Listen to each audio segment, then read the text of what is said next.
5 বছর এলাকায় দেখা মেলেনি বিজেপি বিধায়কের। যেখানেই যাচ্ছেন প্রচারে সেখানেই প্রশ্ন তুলছেন সাধারণ মানুষ।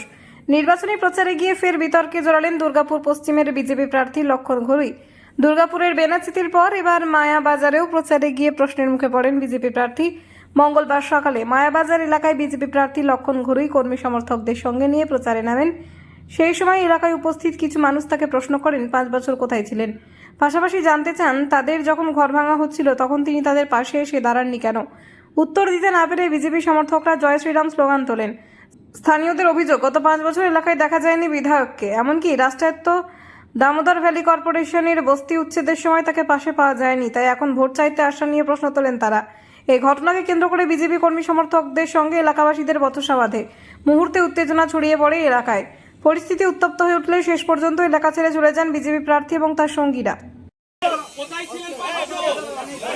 আমরা যখন ঘুরে বেড়াচ্ছিলাম বাড়ি দোকান সব ভেঙে দিয়েছে। তখন আপনি তো একবারে আসেন না। কে করছে? কার আছে ডিভিসি প্ল্যানটা? কার আছে? বিজেপি পার্টির লোক আছে।